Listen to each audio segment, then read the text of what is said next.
ഇവിടെ അള്ളാഹു റസൂലും നമുക്കൊരു വകുപ്പാണ്, ഒരു വകുപ്പ്, രണ്ട് വകുപ്പല്ല. അള്ളാഹുവിൻ്റെ പൊരുത്തം റസൂലുള്ളാഹിയുടെ പൊരുത്താണ്. കാരണം റസൂലുള്ളാഹി എന്ന് പറഞ്ഞാൽ ആരാണ്? റസൂലുള്ളാഹി എന്ന് പറഞ്ഞാൽ ആരാണ്? ഈ റസൂലുള്ളാഹി എന്ന് പറഞ്ഞാൽ അതാരാണ്? അത് മുർസിലിനാൽ മുർസലാണ്. അപ്പോൾ മുർസലിന് താല്പര്യം ഉണ്ടാവില്ല. മുർസിലിൻ്റെ താല്പര്യമാണ് മുർസലിൻ്റെ താല്പര്യം. മുർസിൽ അയച്ചവൻ, മുർസൽ അയക്കപ്പെട്ടവൻ. അപ്പം മുർസലിന് അവിടെ താല്പര്യം ഉണ്ടാവില്ല. ആർക്കാണ് താല്പര്യം? മുർസിൽ, അയച്ചവൻ. മുർസിൽ എന്നാൽ അയച്ചവൻ, മുർസൽ അയക്കപ്പെട്ടവൻ. ഈ അയച്ചവന്റെ താല്പര്യമാണ് അയക്കപ്പെട്ടവന്റെ താല്പര്യം. അതാ. അപ്പൊ രണ്ടിൽ ഒരാൾക്ക് ഇഷ്ടം വന്നാൽ തന്നെ ഉറപ്പായി. അള്ളാഹുവിനെ നമ്മൾ തൃപ്തിപ്പെടുത്തിയാൽ അത് നബിയിൽ നിന്ന് കാണും. നബിയെ നമ്മൾ ദേഷ്യപ്പെടുത്തിയാൽ അത് അള്ളാഹുവിൽ നിന്നും കാണും. ഹബീബ് സല്ലല്ലാഹു അലൈഹി വസല്ലം തങ്ങളുടെ അടുക്കൽ അവനൊരു വിലയുണ്ടായാൽ അവൻ ജയിച്ചു. വിജയത്തിന്റെ ഏറ്റവും വലിയ വിജയം എന്ന് പറഞ്ഞാൽ മുസ്തഫായ നബി സല്ലല്ലാഹു അലൈഹി വസല്ലമയുടെ ഹളറത്തില്, അടുക്കല്, നബിയുടെ ഹൃദയത്തില് ഒരടിമക്ക് വില ഉണ്ടാവില്ല. അള്ളാഹു കയറിയിരുന്നോളൂ. അള്ളാഹു തന്നെ സ്വീകരിക്കട്ടെ. അവിടെ ഉണ്ടാവും ചായ ഒഴിച്ചു വെച്ചോട്ട്.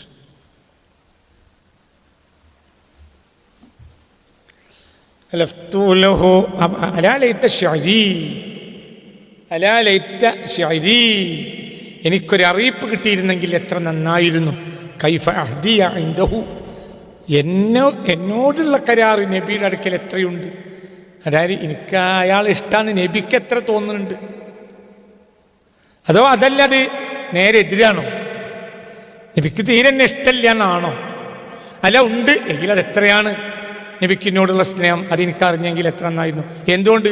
പിന്നെ ഞാനിവിടെ ജീവിച്ചാലും മരിച്ചാലും എനിക്ക് സമ്മാനം. ഒരടിമയെ സംബന്ധിച്ചിടത്തോളം അവൻ്റെ ഏറ്റവും വലിയ വിജയം അള്ളാഹുവിൻ്റെ ഹബീബിൻ്റെ അടുക്കൽ അവന് സ്ഥാനം ഉണ്ടാവില്ല സല്ലല്ലാഹു അലൈഹി വസല്ലം. അതൊരു വല്ലാത്ത സ്ഥാനവുമാണ്. ഞാൻ അതിൻ്റെ മേലെ ഒന്നുമില്ല. അപ്പം അള്ളാഹിൻ്റെ അടുക്കൽ വേണ്ടേ? അള്ളാഹുവിൻ്റെ അടുക്കൽ സ്ഥാനമുണ്ടായാൽ മാത്രമേ അള്ളാഹുവിൻ്റെ ഹബീബിൻ്റെ അടുക്കൽ സ്ഥാനമുണ്ടാവും. ഒരു നിലക്ക് അള്ളാഹു റസൂൽ ഒത്തതാന്ന് നമുക്ക് പറയാം. അടിമയെ സംബന്ധിച്ചിടത്തോളം അള്ളാഹു റസൂലൊക്കെ പറയുമ്പോൾ നിങ്ങൾ തെറ്റിദ്ധരിക്കുമെന്ന് എനിക്ക് പേടിയാണ്. അല്ല, അടിമയെ സംബന്ധിച്ചിടത്തോളം അവിടെ അള്ളാഹു റസൂലൊക്കെ ഒന്നാ. റസൂൽ ഖൽക്കും അള്ളാഹു ഖാലിക്കും അല്ലേ ആദ്യം. പക്ഷെ അതൊരു ഒരു ഭാഗമാണ്. അവിടെ ഒരാൾക്ക് സ്നേഹം ഉണ്ടെങ്കിൽ മറ്റേക്കും സ്നേഹം ഉണ്ടാവും, ഇയാൾക്ക് സ്നേഹം അല്ലെങ്കിൽ മറ്റേക്കും സ്നേഹം ഉണ്ടാവില്ല. ഒന്നിന് വേറെയും പണിയെടുക്കേണ്ടതില്ല. ഒറ്റ പണിയുണ്ട് രണ്ടും ഉണ്ടാവും, ഒറ്റ പണിയുണ്ട് രണ്ടും പോവും. ഒറ്റ ഒന്നേ ഉള്ളൂ. റസൂൽ മഖ്ലൂക്കല്ലേ? റസൂൽ മഖ്ലൂക്കാണ്, അള്ളാഹു ഖാലിക്കല്ലേ? അതും ആണ്. റസൂൽ മഖ്ലൂക്കും അള്ളാഹു ഖാലിക്കുമാണ്. പക്ഷെ അതൊരു വകുപ്പാണ്, അതൊരു വകുപ്പാണ്.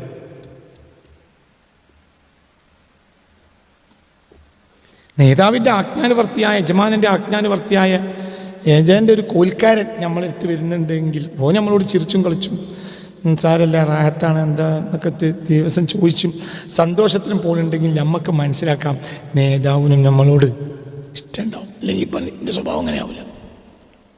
അതൊരു വകുപ്പാണ്. നേതാവിനോട് അത്രയും ആത്മാർത്ഥത പുലർത്തുന്ന ഒരു നേതാവിൻ്റെ ഒരു കോൽക്കാരൻ നമ്മളെടുത്ത് വന്ന് വലിയ സന്തോഷത്തിൽ പോകുന്നുണ്ടെങ്കിൽ നമുക്ക് ഉറപ്പിക്കാം നേതാവിന് ഇഷ്ടമുണ്ട്. ഇല്ലെങ്കിലോ നീ ഒരു സ്വഭാവമാണ്.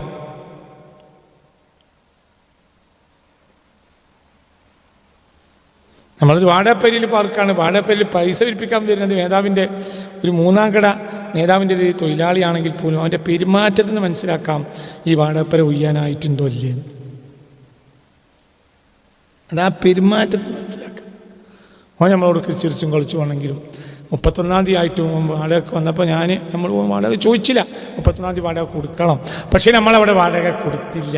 നമ്മളൊരു ഒഴിവൊഴി പറഞ്ഞു 5-ാം തീയതി എടുക്കട്ടോ എന്ന് പറഞ്ഞാൽ അപ്പോൾ പറയാം ഞാനിന് വാടകയേറ്റ് ചോദിച്ചു, ഞാനിനേറ്റ് വന്നതാണോ, ഞാനിവിടെ മുലാലിൻ്റെ ഉത്തരവാദിത്വമൊക്കെ എന്നെ ഏൽപ്പിച്ചാണ്. അപ്പോൾ ഞാനൊന്ന് വന്ന് നോക്കണ്ടേ? അത്രയേ ഉള്ളൂ. നിങ്ങൾ 5-ാം തീയതി 6-ാം തീയതി കൊടുത്തോളി എന്ന് പറഞ്ഞാൽ അതിൻ്റെ അർത്ഥം എന്താ? അയാളെ വാടക ഇനി 10-ാം തീയതി ആയാലും ഒന്നും പറയതിട്ടോന്ന് നേതാവ് പറഞ്ഞതിൻ്റെ അടിസ്ഥാനത്തിലാണ് ഇപ്പം എൻ്റെ ഈ പെരുമാറ്റം. അതല്ല കളിഞ്ഞ് നടക്കൂല. 30-ാം തീയതി വയസ്സാകണം, 31-ാം തീയതിൻ്റെ അപ്പുറം വെക്കണ്ട പറഞ്ഞാൽ അതാണെങ്കിൽ 31-ാം തീയതി വരുന്ന സമയത്ത് ഓൻ്റെ പെരുമാറ്റം തന്നെ നമുക്ക് കണ്ടാൽ അറിയാം എന്ത്. ഇത് നമ്മൾ 10,000 ആണെങ്കിൽ 15,000 കൊടുക്കാൻ ആളുണ്ട്. നാളെ കരുത്തിലെങ്കിലും ഇറങ്ങിക്കോളി എന്നവൻ പറയും, ഇന്ന് സ്വഭാവം മാറും. ഇവിടെ അള്ളാഹു റസൂൽ നമുക്കൊരു വകുപ്പ്, ഒരു വകുപ്പ്, 2 വകുപ്പല്ല. അള്ളാഹുവിൻ്റെ പൊരുത്തം റസൂലുള്ളാഹിയുടെ പൊരുത്താണ്. കാരണം റസൂലുള്ളാഹ് എന്ന് പറഞ്ഞാൽ ആരാണ്? റസൂലുള്ളാഹ് എന്ന് പറഞ്ഞാൽ ആരാണ്? ഈ റസൂലുള്ളാഹ് എന്ന് പറഞ്ഞാൽ അതാരാണ്? അത് മുർസിലിനാൽ മുർസലാണ്. അപ്പോൾ മുർസലിന് താല്പര്യമുണ്ടാവില്ല. മുർസിലിൻ്റെ താല്പര്യമാണ് മുർസലിൻ്റെ താല്പര്യം. മുർസിൽ അയച്ചവൻ, മുർസൽ അയക്കപ്പെട്ടവൻ. അപ്പം മുർസലിനവിടെ താല്പര്യം ഉണ്ടാവില്ല. ആർക്കാണ് താല്പര്യം? മുർസിൽ, അയച്ചവൻ. മുർസിൽ എന്നാൽ അയച്ചവൻ, മുർസൽ അയക്കപ്പെട്ടവൻ. ഈ അയച്ചവൻ്റെ താല്പര്യമാണ് അയക്കപ്പെട്ടവൻ്റെ താല്പര്യം. അതാണ്. അപ്പൊ രണ്ടിൽ ഒരാൾക്ക് ഇഷ്ടം വന്നാൽ തന്നെ ഉറപ്പായി. അള്ളാഹുവിനെ നമ്മൾ തൃപ്തിപ്പെടുത്തിയാൽ അത് നബിയിൽ നിന്ന് കാണും. നബിയെ നമ്മൾ ദേഷ്യപ്പെടുത്തിയാൽ അത് അള്ളാഹുവിൽ നിന്നും കാണും. മനസ്സിലായില്ലേ? ചിന്തിക്കുക തന്നെ.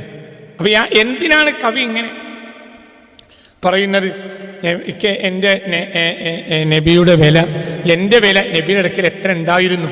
ഉണ്ട്. എന്നോടുള്ള ഒരു കരാർ. എന്താ ഈ കരാറ്? എനിക്കിഷ്ടമാണ്, അതാണ് കരാറ്. അതിനൊക്കെയുള്ള ഒരു കരാർ എന്താണ്? ലോകം മുഴുവൻ ഇഷ്ടത്തിലാണ് ചലിക്കുന്നത്. എല്ലാത്തിൻ്റെ അടിസ്ഥാനം ഇഷ്ടമാണ്. ഇഷ്ടക്കേടാണ്. ഇഷ്ടം, ഇഷ്ടക്കേട്.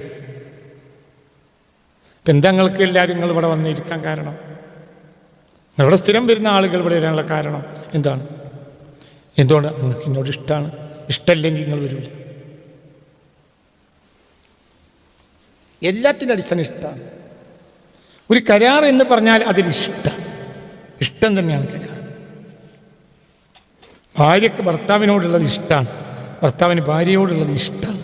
ഇഷ്ടം, മഹബത്ത്, ഇഷ്ടം. ഇഷ്ടം എന്ന ഒന്നുണ്ടെങ്കിൽ, ഇഷ്ടമുണ്ടെങ്കിൽ പിന്നെ ഒന്നും പ്രശ്നമില്ല. ഇഷ്ടമില്ലെങ്കിൽ ഒരു കരാറാണല്ലോ നിക്കാഹ്, അതിന് പോലും നിലനിൽപ്പില്ല. ഭാര്യയ്ക്ക് ഭർത്താവിനോട് ഇഷ്ടമല്ല, അല്ലെങ്കിൽ ഭർത്താവിന് ഭാര്യയോട് ഇഷ്ടമല്ല. ഒരു മനസ്സിലായില്ലേ? ഒരു വലിയ കരാറാണ്. വഅഖദ്തു മിൻഹുന്ന മീസാഖൻ വലിയവൻ, അതിശക്തമായ കരാറാണ് നിക്കാഹ്. പക്ഷേ ഇവിടെ ഭർത്താവിന് ഭാര്യയോട് ഇഷ്ടമല്ല. എങ്കിൽ അതിശക്തമായ കരാറാണ് എന്ത്? നിക്കാഹ് വലിയ ചെറിയ കരാറല്ല, വലിയ കരാർ, ഭയങ്കര കരാർ. അതുകൊണ്ടാണല്ലോ അതിന് നമ്മൾ സാക്ഷി ബലപ്പെടുത്തുന്നത്. ഒരു കാര്യത്തിന്മേൽ സാക്ഷി ബലപ്പെടുത്തുന്നത് നിക്കാഹിന്റെ ഷറത്തിൽപ്പെട്ടതാണ് എന്ത്? സാക്ഷി വേണം. എന്തുകൊണ്ട്? അത് അത്രയും അങ്ങനെയാണ്. ഇപ്പം ഈ മേശ ഇവിടെയാകാൻ ഇനി നാളെ ഞാനത് അങ്ങോട്ട് തിരിച്ചേക്കാം, എങ്ങനെയാവും ആക്കാൻ പറ്റിയ രൂപത്തിലാണ്. ഇനി ഒന്ന് ബാക്കിലേക്ക് എടുക്കാം, അങ്ങനെയാക്കാം. ഇനി ഈ സ്റ്റാൻഡിനെ വജഹ് മാറ്റാം. എന്താണെങ്കിലും അങ്ങോട്ട് കൊണ്ട് പിടിച്ചു വെക്കാൻ എന്താണ് സൗകര്യപ്പെടുത്തിയത്? ഇത് ഇവിടെ തന്നെ നിന്നോളം എന്ന് ഉറപ്പില്ല. ഇവിടെ തന്നെ നിൽക്കണമെന്നുണ്ടെങ്കിൽ എന്തു ചെയ്യും? ആണി അടിച്ചുറപ്പിക്കും. എന്തിനാണ് നിക്കാഹ്മേൽ സാക്ഷി വെച്ചത്? അതിബലിഷ്ഠമാക്കാൻ വേണ്ടി. നിക്കാഹ് എന്ന് പറഞ്ഞാൽ ഇവിടെ എന്ത് വേണം? പറയും വലിയ വേണം, പിന്നെ നിക്കാഹ് ചെയ്യുന്ന വ്യക്തി വേണം, പിന്നെന്ത് വേണം? സാക്ഷികൾ വേണം. എന്തുകൊണ്ട്? സാക്ഷി എഴുതി ഒപ്പിടണം, അവൻ്റെ അഡ്രസ് അടക്കം അറിയണം. നിക്കാഹ് ചെയ്തു കൊടുത്ത കാർമികന് പോലും ഉള്ളതിനേക്കാളും വലിയ വിലയാണ് ആർക്ക്? കാർമികനൊരു ഷർത്തല്ല. അതിൻ്റെ ഇടയിൽ സൗവജത്തുക്ക വാങ്കത്തുക്കാൻ്റെ മേലെ പോയി കൈ വെക്കൽ, അതെന്താണ്? അതൊരു എണ്ണ തേക്കലാണ്. മനസ്സിലായില്ല? വലിയൻ്റെയും പുതിയാപ്പളൻ്റെയും കൂടി ഇടയിൽ ഒരു മോലിയേര് കൈ വെക്കാൻ ആയാൽ നിക്കാഹ് ഇല്ലാതെയാവോ? എന്തൊരു കൗമാണ് പഠിച്ചത്. വലിയൻ്റെയും പുതിയാപ്പളൻ്റെയും ഇടയിൽ മേലെ കൈയേറ്റി വെച്ചിട്ട് പറഞ്ഞോട്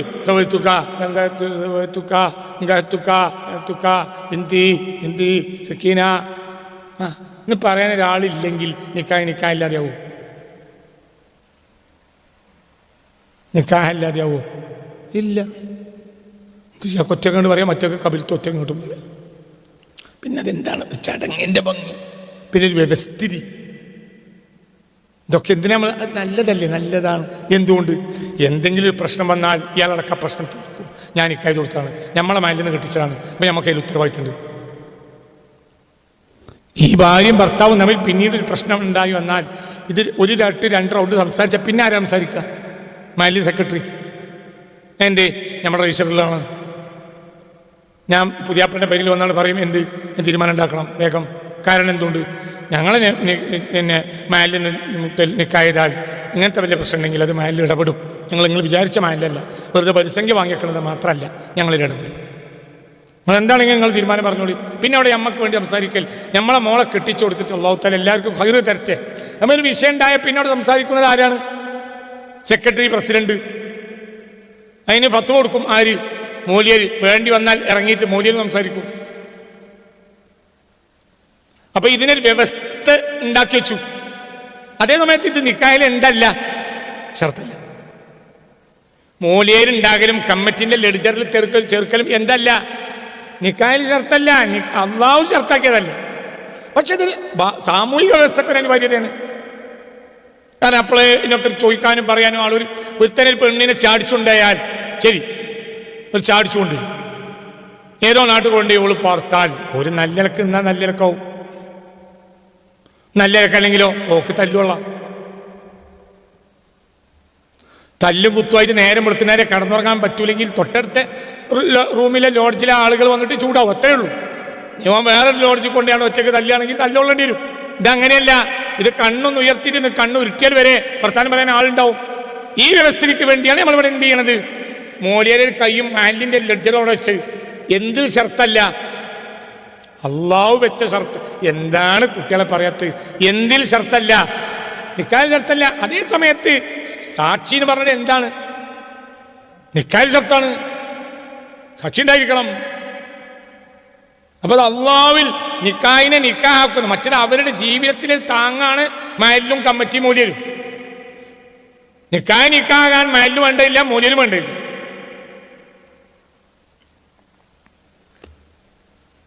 ഏതോ ഇങ്ങനെയൊക്കെ പെടുന്ന ചില ആളുകൾ തമിഴ്നാട്ടിൽ ഏതോ മൂല്യരെ കണ്ട് നിക്കാഹ് ചെയ്താണ്. പിന്നെ നമ്മളെ നാട്ടിൽ എന്ത് പറക്കണോ, ഇന്ത്യ കുട്ടിക്കാലത്തൊക്കെ ഇഷ്ടം പോലെ ഉണ്ടായിരുന്നു.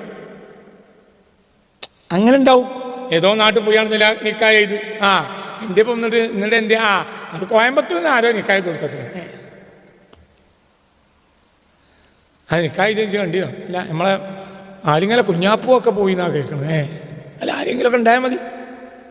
നമ്മുടെ വെറുതെ ഒരുത്തൻ നിക്കായൊന്നും ഇല്ലാതെ തിരിഞ്ഞളിക്കൽ അത് നടക്കൂല. അല്ല, നമ്മൾ ആരെങ്കിലും കുഞ്ഞാപ്പും മറ്റേ പിന്നെ വാപ്പോച്ചിൻ്റെ വാഹനമൊക്കെ പോയി എന്നാണ് കേട്ട്. എന്നാൽ മതി, നിക്കായാൽ മതി, കുഴപ്പമില്ല.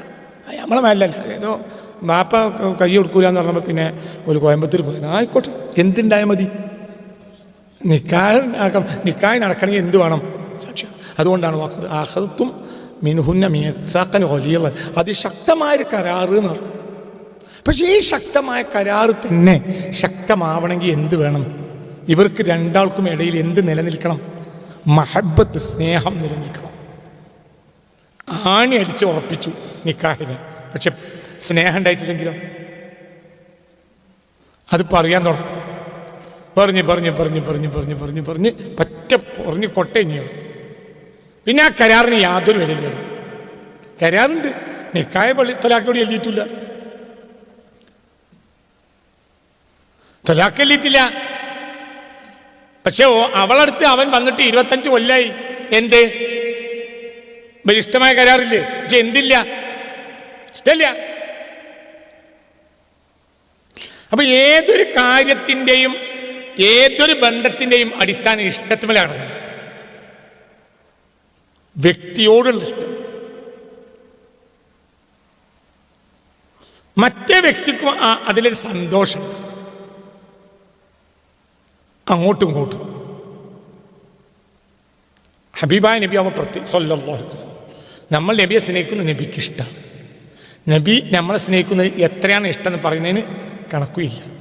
അള്ളാഹുവിനെ നമ്മൾ സ്നേഹിക്കുന്നത്, അള്ളാഹു എല്ലാ ലാഭത്തിനും അപ്പുറത്തുള്ള ആളാണ്. അപ്പോൾ അള്ളാഹുവിനെ നമ്മൾ സ്നേഹിക്കുന്നതിന് ഒരു പ്രത്യേക ലാഭമില്ല. അള്ളാഹുവിനെ നമ്മൾ സ്നേഹിച്ചാലും സ്നേഹിച്ചില്ലെങ്കിലും അവൻ ഒനയും സ്വമതുമാണ്, അന്യാശ്രയം ഇല്ലാത്തവനാണ്. ആര്? അള്ളാഹു. നമ്മൾ സ്നേഹിച്ചില്ലെങ്കിലും അള്ളാഹു ഒന്നുമില്ല. നബി അങ്ങനെയല്ല സ്വല്ലല്ലാഹു അലൈഹി വസല്ലം. നബിക്ക് നമ്മൾ സ്നേഹിച്ചില്ലെങ്കിൽ ഒന്നുമില്ല. പക്ഷെ എന്നാലും എന്ത് വേണം, എനിക്ക് കൂടുതൽ അനുയായികൾ ഉണ്ടാവുക എന്നുള്ളത് എൻ്റെ സന്തോഷമാണെന്ന് മുത്തു മുഹമ്മദ് മുസ്തഫ സ്വല്ലല്ലാഹു അലൈഹി വസല്ലം നബിയുടെ സന്തോഷമാണ്. വഇന്നി ഉഫാഖിറു ബികുമുൽ ഉമമ യൗമൽ ഖിയാമ. നബി സമദല്ല, അല്ലാഹു സമദാണ്. സമദായ റബ്ബിൻ്റെ റസൂലാണ് മുഹമ്മദ് മുസ്തഫ. നബിയെ സ്നേഹിക്കാൻ കഴിഞ്ഞാൽ അത് അള്ളാഹുവിൽ പ്രതിഫലിക്കും. കാരണം എന്തുകൊണ്ട്? അള്ളാഹുവിൻ മുർസിലായ റബ്ബ് തൻ്റെ മുർസലിനെ ഒരാൾ ഇഷ്ടപ്പെട്ടാൽ ആ ഇഷ്ടപ്പെടൽ കാരണം ആ അബ്ദിനെ ആരും ഇഷ്ടപ്പെടും? അള്ളാഹു ഇഷ്ടപ്പെടും. അപ്പോൾ ഇവിടെ ഒരൊറ്റ സ്ഥലത്ത് ക്ലിയർ ആക്കിയാൽ മതി, റസൂൽ സ്വല്ലല്ലാഹു അലൈഹി വസല്ലം. റസൂലിനെ അതന്നെ, റസൂലിനെ നബിക്ക് നമ്മൾ എന്താ കൊടുക്കേണ്ടത്? നബിക്ക് കൊടുക്കേണ്ടത് ഇഷ്ടമാണ് സ്വല്ലല്ലാഹു അലൈഹി വസല്ലം. മിറക്കെ വേറെ എല്ലാം ഉള്ളതിനേക്കാൾ ഇഷ്ടമാണ് പ്രധാനം. ഇഷ്ടമുണ്ടെങ്കിൽ എല്ലാം ഉണ്ടാവില്ലേ? ഉണ്ടോ? ചിലപ്പോൾ ഉണ്ടാവാതിരിക്കും.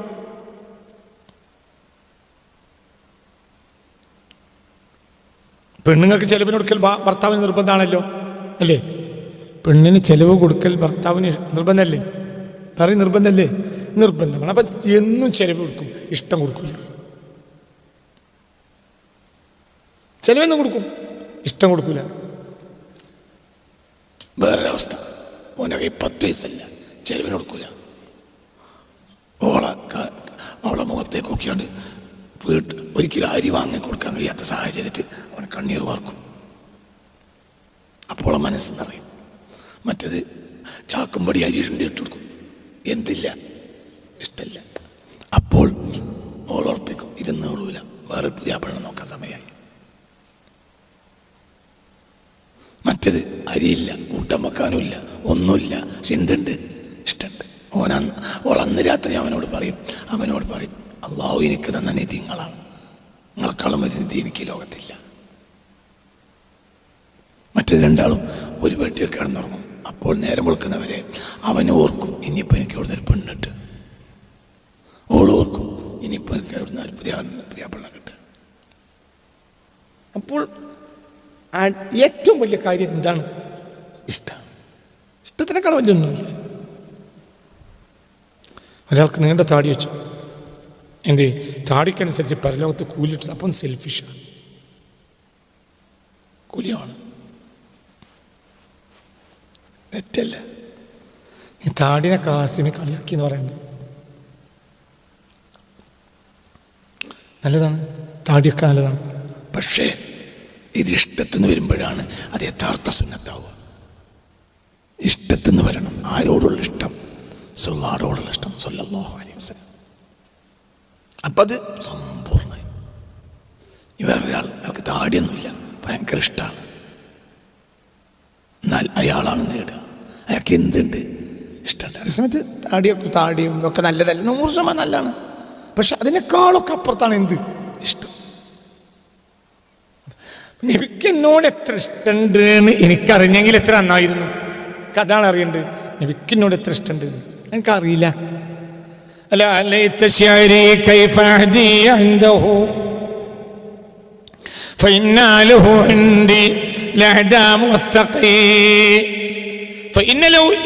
തീർച്ചയായും നബിയോടുണ്ട് ഇന്ത്യ എൻ്റെ അടുക്കൽ, നബിക്ക് അങ്ങോട്ട്, നബിയോട് അങ്ങോട്ടുണ്ട് ഇന്ത്യ എൻ്റെ അടുക്കൽ. ബലിഷ്ഠമാക്കപ്പെട്ട ഒരു കരാറുണ്ട്. എന്താ കരാർ? അടുത്ത വരിയിലുണ്ട്. ഭയങ്കര ബന്ധാണ് ഞാൻ നബിയും. ഇവിടുന്ന് അങ്ങോട്ട്, അവിടുന്ന് എനിക്കറിയില്ല.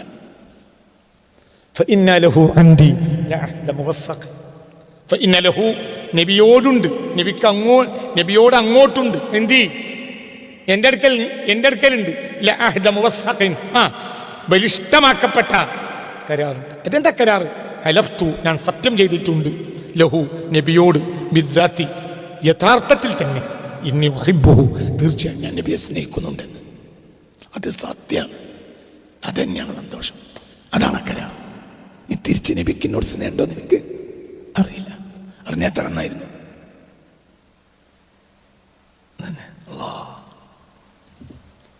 ഹലഫ്തു ലഹു ബിദ്ദാത്ത് ഇന്നി ഉഹിബ്ബുഹു. ഇതിനകത്ത് നബിക്ക് സ്നേഹമുണ്ട് എന്ന് കവിക്കറിയാതിരിക്കലല്ല, അതൊക്കെ അങ്ങനെയാണ്. ഈ പ്രേമത്തിൻ്റെ ആധിക്യത്തിൽ എപ്പോഴും ചെക്ക് ചെയ്യും. ഭാര്യക്ക് ഭർത്താവിനോട് സ്നേഹമില്ല, ഭർത്താവ് ഭാര്യനോട് സ്നേഹമില്ലെങ്കിൽ ഒരിക്കൽ പോലും ഒരു സ്നേഹത്തിനെ പറ്റി ഭർത്താൻ ഞാൻ അറിയില്ല. എൻ്റെ കുപ്പായോടെ, എൻ്റെ തുണി അവിടെ തേച്ചോ അലക്കിയോ, ഇത്ര ഭർത്താവ്. അയാൾ എന്ത് ചെയ്യേണ്ടത്? സാധനങ്ങൾ വാങ്ങിക്കൊടുക്കണം, പാർപ്പയത്തിന് നിർത്തി കൊടുക്കണം, അയാൾ മാസ ശമ്പളം കൊടുക്കണം, പീഡിത കടം തീർത്തു കൊടുക്കണം, മറ്റു കാര്യങ്ങളൊക്കെ നടത്തി കൊടുക്കണം, മോട്ടോർ കേടായാൽ ഇലക്ട്രീഷ്യനെ വിളിച്ചാൽ അതിന് പൈസ കൊടുക്കണം, കറണ്ട് ബില്ല് അടച്ചു കൊടുക്കണം. ഇത്രയൊക്കെ ഇപ്പോൾ എത്രയാണ് അതൊക്കെ ഉത്തരവാദിത്വം.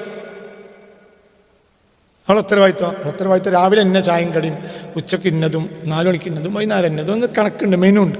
ആ മെനു അനുസരിച്ച് സാധനം ഉണ്ടാക്കി കൊടുക്കണം. അതാ ദിവസം അയാൾ ഓഫീസിൽ പോകുമ്പോൾ വസ്ത്രം അങ്ങനെ ഒഴിച്ചിടും. അതൊക്കെ പണിക്കാരത്തിയെ കൊണ്ട് അലക്കി വെച്ചിട്ട് കൃത്യമായി അയലിട്ട് എന്ത് ചെയ്യണം? അവളെ കൊണ്ട് സ്ഥിരീകരിച്ച് അതിങ്ങനെ കൃത്യമായി വെക്കണം. അതാണ് മനസ്സിലായില്ല. അതൊക്കെ കൃത്യമായി സെൽഫിലുണ്ടാവും. ഒക്കെ അങ്ങനെ ഇട്ട് കോട്ടുമിട്ട് അയാൾ അങ്ങനെ പോവും. ഓളിങ്ങനെ ഓരോ സാധനങ്ങൾ ഉണ്ടാക്കി ഓളിങ്ങനെ പോവും. ഒരിക്കൽ പോലും എന്ത് പറയില്ല, നിങ്ങൾക്ക് എന്നോടിപ്പോൾ കുറച്ചൊരു ഇഷ്ടം കുറഞ്ഞ മാതിരിയാണ് എനിക്ക് തോന്നുന്നത് പോലെ നമ്മൾ പറയുന്നില്ല. എന്തുകൊണ്ട്? ഇഷ്ടത്തിൻ്റെ ഒരു ബന്ധം അവർക്കിടയിൽ ഇല്ല. അതാ കാരണം. അതിങ്ങനെ ഇടയ്ക്കിടയ്ക്ക് സ്നേഹം ഉണ്ടാകുമ്പോഴാണ് ചെക്ക് ചെയ്യുക. അല്ല എനിക്കെന്നെ 2 ദിവസമായിട്ട് മനസ്സിലാകുന്നുണ്ട്. എനിക്കെന്നെ ഇപ്പം നിങ്ങളെ പെരുമാറ്റമൊക്കെ കണ്ടിട്ട് 2 ദിവസമായിട്ടൊരു ഇങ്ങനൊരു ശങ്കൻ്റെ മനസ്സിലുണ്ട്. പിന്നെ നിങ്ങളെ തൊള്ളയിൽ വരച്ചെന്ന് വിചാരിച്ച് കാത്തുന്നതാണ്. എന്താ അങ്ങനെ പറയാൻ കാരണം? സ്നേഹം അങ്ങോട്ടും ഉണ്ട് ഇങ്ങോട്ടും ഉണ്ട്. ഈ സ്നേഹം ഉണ്ടെങ്കിലേ ഇപ്പം എനിക്ക് സ്നേഹം ഉണ്ടോ ഇല്ലെന്ന് അറിയില്ല. ഇതേ കവി എന്നെ കുറച്ച് നബിക്ക് എന്നോട് സ്നേഹമുണ്ടെന്ന് അപ്പുറത്ത് പറഞ്ഞേക്കാം. അത് സ്നേഹത്തിൻ്റെ ഒരു ആധിക്യത്തിൽ വരുന്ന വാക്കാണ്. അങ്ങനെ ഇത് മനസ്സിലാക്കേണ്ടുള്ളൂ. അല്ലാതെ നബിക്ക് കവിയോട് സ്നേഹം ഉണ്ട് കവിക്ക് അറിയൂല എന്ന് മനസ്സിലാക്കേണ്ട. അതൊക്കെ സ്നേഹത്തിനാൽ വരുന്ന വർത്തമാനങ്ങളാണ്. അപ്പോഴേ അത് പറയുള്ളൂ. മറ്റേ അവർക്കിടയിൽ ആ ചർച്ചയില്ല. നബിയാർ നമുക്ക് സ്വർഗം വാങ്ങി തരുന്ന ആൾ, നമ്മൾ സ്വർഗത്തിൽ പോയി കള്ളു കുടിച്ച ആൾ, നമ്മൾ സ്വർഗത്തിൽ അങ്ങനെ പോകും കള്ളം അങ്ങനെ. നബിക്ക് എന്താ പണി?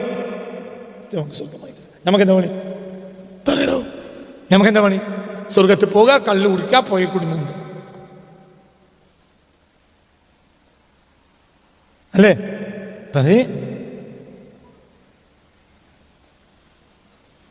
നമുക്ക് പോയി കൂടുന്നുണ്ട്.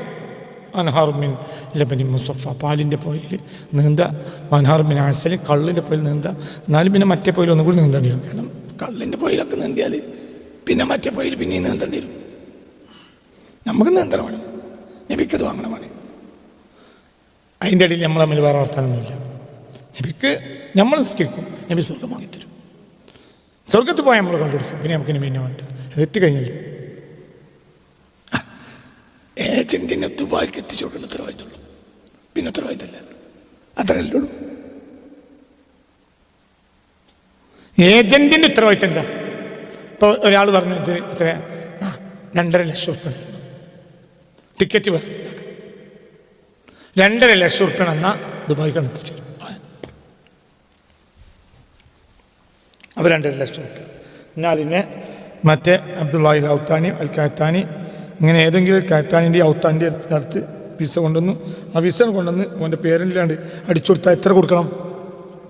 2.5 ലക്ഷം. പിന്നെ അതിനെ എന്ത് ചെയ്ത് പിന്നെ ടിക്കറ്റൊക്കെ അവനെടുത്ത് മൂല്യരൊക്കെ വിളിച്ച് മൗലിതൊക്കെ ഓതി പോയി. ഇനി വരുമ്പോൾ ഒരു ബന്ധമില്ല. എങ്ങാനും ദുബായിൽ എത്തിയിട്ടില്ലെങ്കിൽ ഇപ്പം എൻ്റെ അക്കാക്കിയും വന്നിട്ട് പോയി വർത്താനം പറയും. എന്ത് അല്ല ഇത് 2.5 ലക്ഷം ഉറുപ്പിയൊക്കെ ഫീസിലാക്കിയാൽ ഓപ്പോഴും ബോംബെ കിടക്കാണല്ലോ. ദുബായിലാണ് ഇറങ്ങിയതിനോട് കൂടെ എന്തായി? ഇനി ഓൻ്റെ മെസ്സേജ് വന്നു. ഇപ്പം എത്തിയില്ലേ, ഇനി നമ്മളെ മേൽ വന്നല്ലോ. എന്നൊക്കെ പറഞ്ഞാൽ മനസ്സിലായോ? ഇതാണ് ദുബായിക്ക് പോകുന്ന ഏജൻറ്റും ദുബായി പോയോൻ്റെ തമ്മിൽ ബന്ധം. നമ്മളെ ബന്ധം അങ്ങനെ ആയാൽ എന്ത് ദീനാണ് എന്നൊക്കെ പറഞ്ഞത് മനസ്സിലായില്ലേ? ചിന്തിക്ക്. ദുബായിക്ക് പോകണോടുകൂടെ ദുബായിലെ വിസ ഏജന്റും വിസ എന്താ പറയുക തൊഴിലാളിയും തമ്മിലുള്ള ബന്ധം അവസാനിച്ചു അത്രയേ ഉള്ളൂ. ഇങ്ങോട്ട് നോക്ക്. അതത്രയാ ബന്ധമുള്ളൂ. അതേ സമയത്ത് ഒരു മുഅ്മിനായ മനുഷ്യനെ സംബന്ധിച്ചിടത്തോളം ഈമാൻ എന്നാൽ മഹബ്ബത്ത അള്ളാഹുവിനോടും റസൂലിനോടും. അതിൽ 3-ാം ഭാഗത്തെ എന്ത് വരുള്ളൂ? സ്വർഗം വരുള്ളൂ. ദുബായ് 3-ാം സ്ഥാനത്താണ്. 1-ാം സ്ഥാനത്തെ സ്നേഹമാണ് അള്ളാഹുവിനോടും റസൂലിനോടും. അതാണ് അള്ളാഹുവിനോട് റസൂലിനോട് സ്നേഹം. അപ്പൊ സ്നേഹമാണ് അറിയുന്നത്.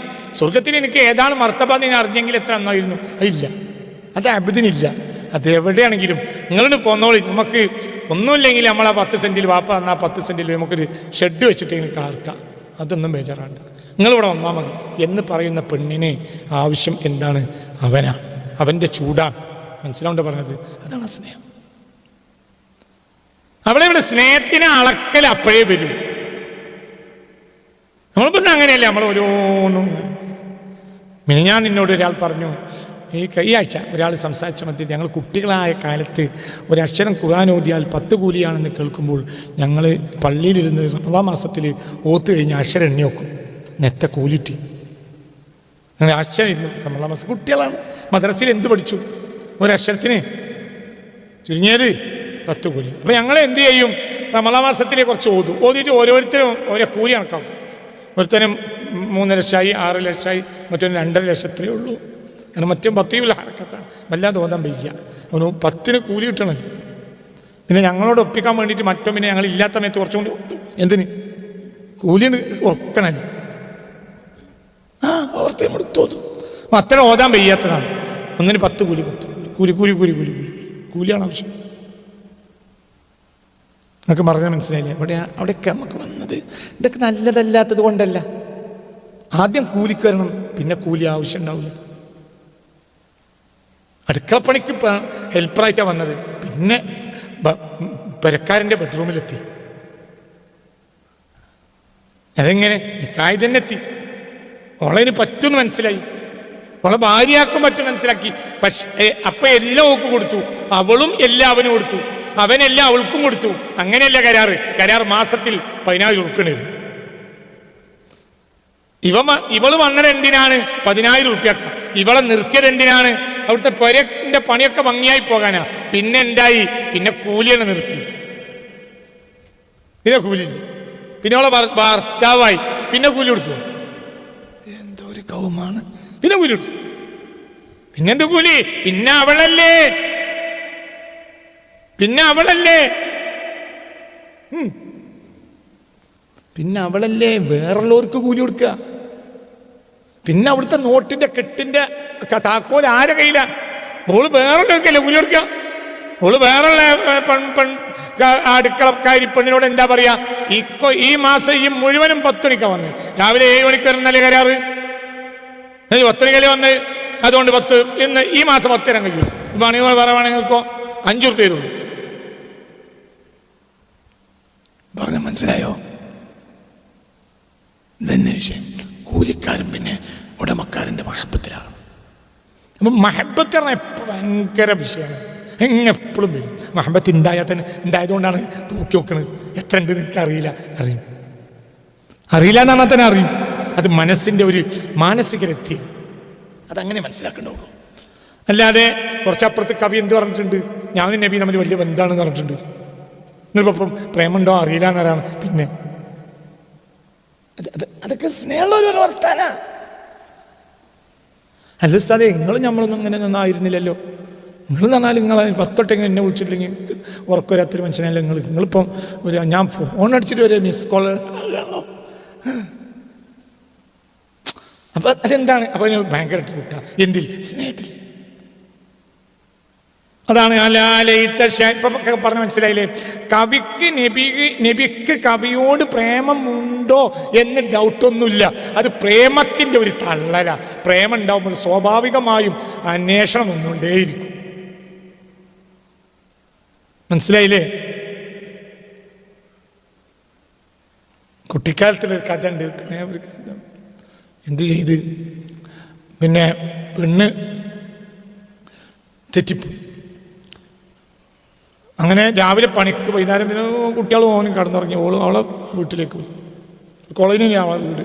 ഇതൊരു കോളനി തന്നെയാണ്. കോളനിയിൽപ്പെട്ട ഈ വീട്ടിൽ നിന്ന് അവൾ പിണങ്ങിപ്പോയി. ഇയാൾ നേരെ ഇവിടുത്തെ കൈക്കോട്ടെടുത്ത് പണിക്കോയി വന്നാൽ പിന്നെ ഇവള് വരും, ഇവിടുത്തെ കുട്ടികളെടുത്ത് വരും. ഇവള് കുട്ടികളത്തിന് അപ്പം അച്ഛൻ വന്നേന്, അച്ഛൻ വന്നേന് എന്നെ ചോദിച്ചേന്, മനസ്സിലായില്ല. അച്ഛൻ വന്നിരുന്നോ എന്ന് ചോദിക്കുക, എന്നിട്ട് ഇന്നെ ചോദിച്ചോ എന്നാ പിന്നെ ചോദിക്കണേ. നിങ്ങൾക്ക് പറഞ്ഞാൽ മനസ്സിലായില്ല. ഇവള് പിണങ്ങിപ്പോയതാണ്. പിണങ്ങിപ്പോയ ഇവള് നേരം വെളുത്താൽ ഇവൻ പണിക്ക് പോകുന്ന ഒരു സമയമുണ്ട്. ആ സമയത്ത് എന്ത് ചെയ്യും? ഇവള് ഇവിടെ വരും. എന്നിട്ട് പിന്നെ അന്വേഷണമാണ്. എന്ത്? അച്ഛൻ ഇന്നലെ രാത്രി വന്നില്ലേ? ആ വന്നു. എന്നിട്ട് ഇന്നെ ചോദിച്ചോ? എന്നെ അങ്ങനെ ചോദിച്ചാ അമ്മയച്ച വന്നീനോ ചോദിച്ചോ അല്ലേ എന്ന് അറിയുന്നത് ഇവിടെ അന്വേഷിക്കണം എന്തിനാ? വേറെ കുട്ടി അത് പഞ്ചായത്ത് കൊടുക്കാനല്ല. എന്ത്? അച്ഛൻ്റെ ഹൃദയത്തിൽ എൻ്റെ വിലയുടെ കീമത്ത് എത്ര ഉണ്ട് അതിൻ്റെ മനസ്സിലായില്ലേ? അത് തൂക്കാണ് ഇവള്. അതാണ് അലാലയത്തെ ശൈലി കൈഫഴഞ്ഞുണ്ടോ എന്ന വാക്കിന് മനസ്സിലാക്കേണ്ടത്. അല്ലാതെ ഇബ്രാഹിം യാസിർ കൗലഹി തങ്ങൾക്ക് നബിക്കിനോട് സ്നേഹം ഉണ്ടോ എന്നുള്ളത് സംശയം ഉണ്ടെന്നൊന്നും നിങ്ങൾ വിചാരിക്കേ വേണ്ട. ഇതേ മനുഷ്യൻ തൊട്ടപ്പുറത്ത് എന്ത് പറഞ്ഞു? അത് പ്രേമത്തിനൊരു സ്വഭാവ. പ്രേമമുണ്ടെങ്കിൽ എന്തുണ്ടാകും? അത് അങ്ങോട്ടും ഇങ്ങോട്ടും നിൽക്കും, വൈബ്രേഷൻ ഉണ്ടാവും. അത് വല്ലാത്തൊരവസ്ഥയാണ്, അത് സഹിക്കാൻ കഴിയില്ല. തൊട്ടപ്പുറത്ത് പറഞ്ഞിട്ടുണ്ട്. എന്ത് പറഞ്ഞിട്ടുണ്ട്? فحاجي وحاج المسلمين أهلته عليك فطبت النفس حرا مسرمدا. إذا تعب أنجد هغادي الصبوحة عند فضال مرسلي ومن برسول الله لم يخش جلمدا تولى رسول الله أمري فلم يزل يساعدني دهري فصرت ممجدا. തവല്ലാ റസൂലുള്ളാഹി അംരി, എന്റെ കാര്യം നബി ഏറ്റെടുത്തിട്ടുണ്ട്. അതേ ആളവന് ഇങ്ങനെ പറയുന്നത്. തവല്ല അത് അച്ഛൻ വന്നീനോ എന്നെ ചോദിച്ചീനോ എന്ന് പറയുമ്പോഴത്തെ വർത്താന പ്രേമാണ്. അത്രയും പ്രേമാണ് ആരോട്? റസൂലുള്ളാഹിനോട് സ്വല്ലല്ലാഹു അലൈഹി വസല്ലം. ഞാൻ ആരെയും പ്രേമിക്കൂല. വലോ ഉമ്മ കുൽസൂമിൻ വലോ കാന മറിയമ്മ, എൻ്റെ കുട്ടികളായ ഉമ്മ കുൽസൂമും മറിയമ്മും വരെ അവരൊന്നും എനിക്ക് വിലല്ല. എനിക്ക് ആരോടാ സ്നേഹം? നബിയോടാണ് സ്നേഹം എന്ന് പറഞ്ഞ മനുഷ്യനത് അങ്ങനെയാണത്.